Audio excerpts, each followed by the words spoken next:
It starts with a text that looks like a mistake.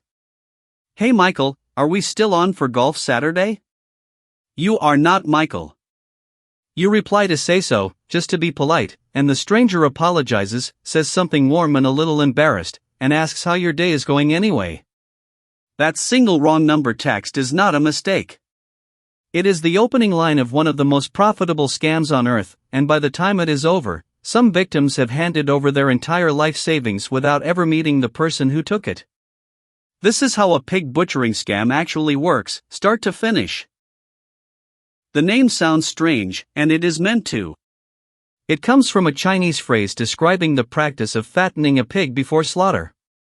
The scam works the same way, the target is not rushed or robbed in one move. They are fattened up over weeks, sometimes months, with patience, flattery, and fake friendship, so that when the money finally moves, it moves willingly and all at once. This is not a smash and grab. It is closer to a long con run like a business, with scripts, shift schedules, and performance quotas. After the wrong number opening, or sometimes a dating app match instead, the conversation just keeps going. The person on the other end is attentive in a way that feels rare.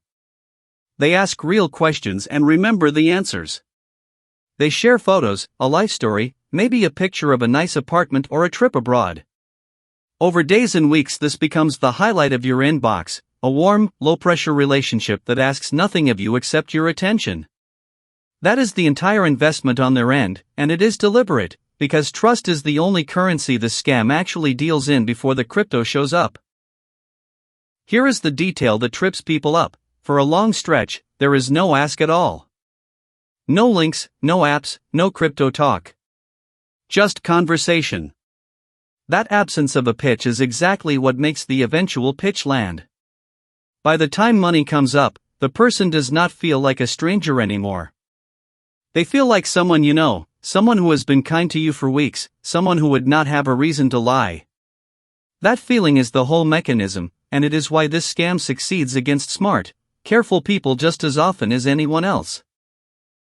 Eventually, almost always framed as an offhand comment rather than a pitch, they mention that they have been making good money in crypto. Not a get-rich-quick claim, just a quiet, confident mention that their uncle who works at an exchange or a private trading group has been outperforming the market. They are not selling anything, they insist. They just felt bad watching you miss out. If you are curious, they can show you the app they use. It looks completely real, clean design, real-looking charts, a logo, customer support chat, even a working phone number. That app is the trap, and it is fake from the ground up. It is not connected to any real market. It is not built by a licensed exchange. Often it is a private link sent directly to you, not something you would find searching an app store, or it is a convincing copy of a real exchange's website with a slightly wrong domain name. Every number you see inside it, your balance, your profit, the market ticking up and down, is just a number in a database controlled entirely by the people running the scam. Nothing in that app touches an actual blockchain or an actual market. So they walk you through it gently. Deposit something small first, a few $100s, just to see how it works. And when you check the app the next day, it shows a profit. A real one.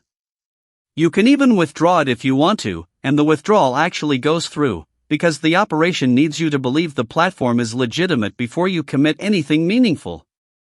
This is the hook that makes the whole scam self-funding. You are not being asked to trust a stranger anymore, you have your own evidence, sitting right there in your bank account, that this works.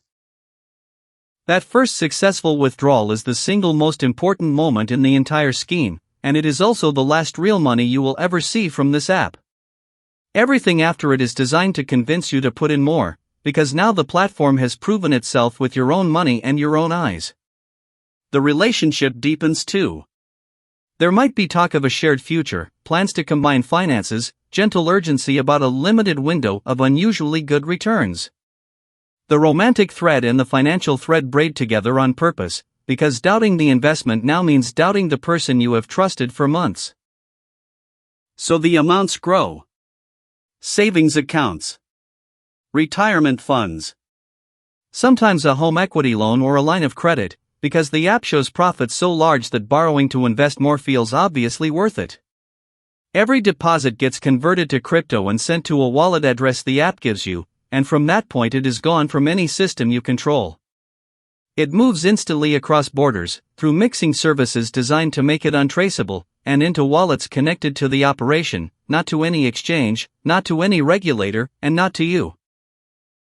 The turn comes when you finally decide to cash out for real, maybe because you need the money, or a friend or bank finally asked the right question. That is when the story changes. Suddenly there is a tax, a compliance fee, or an account activation charge that must be paid before your funds, which the screen still proudly shows growing, can be released.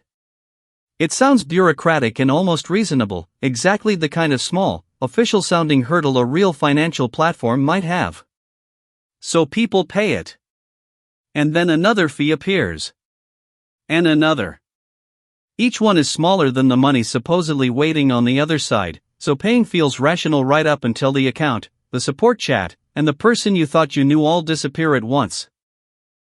Here is the rule that ends this scam the moment you know it: no legitimate platform, anywhere, ever requires you to pay money in order to withdraw money that is already yours. Taxes on investment gains are settled with your government, not with the platform holding your funds, and never before a withdrawal clears. A real exchange releases your balance and lets the tax question happen separately, the way every legal financial institution on earth already works. A fee gate blocking your own withdrawal is not a technicality to solve. It is the scam finally showing its hand. Now here is the part that changes how you should think about the person on the other end of that chat, because it is rarely who you imagine. Investigations by journalists and international law enforcement have traced huge numbers of these operations to walled compounds in parts of Southeast Asia, where the people typing those warm, patient messages are frequently trafficking victims themselves, lured by fake job postings, then held and forced to run these scripts under threat, often working impossible hours with quotas to meet. The organized criminal groups running the compounds are the real beneficiaries. Your match was very possibly not lying about being trapped. They may have been telling the literal truth about a different kind of prison than the one you imagined. The scale of this is not small. The FBI's Internet Crime Complaint Center has reported billions of dollars in annual losses from crypto-related investment fraud in the United States alone, with pig butchering identified as the dominant pattern behind those numbers, and global estimates from researchers and financial crime trackers run well beyond that. This is not a handful of unlucky people.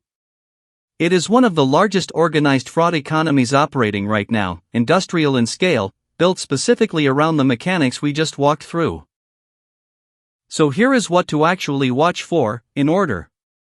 A relationship or friendship that starts online and moves fast toward emotional closeness, especially with someone who seems unusually available and complimentary. A long stretch with no ask at all, followed eventually by an offhand mention of crypto profits. A trading app you cannot find independently, reached only through a link they send you. And, the moment that should end everything instantly, any request for a fee to release money that is already sitting in your account. None of this requires you to become a crypto expert to defend against. If someone you have not met in person steers a conversation toward a specific investment app, slow down before anything else happens. Look the platform up independently, never through their link. Real exchanges are ones you can find, verify, and research on your own, with a track record, regulatory registration, and public reviews that exist outside the conversation you are having. If an app only exists because one person sent it to you, treat that alone as your answer. And if you ever reach the point where withdrawing your own money requires paying more money first, stop everything, stop paying, and stop replying. That single moment is not a bureaucratic snag to push through. It is the entire operation's business model laid bare. The kind, patient person on the other end may have started this conversation weeks ago, but the moment they ask you to pay to access what is already yours, the relationship, real or not, is no longer the point. Next time, we go the opposite direction. What actually happens, technically, in the 30 seconds after you hit buy on a real exchange, the part almost nobody explains in plain language. Subscribe so it finds you, because understanding how the real thing works is the fastest way to spot the fake one. Okay, Normie, crypto explained like you are a smart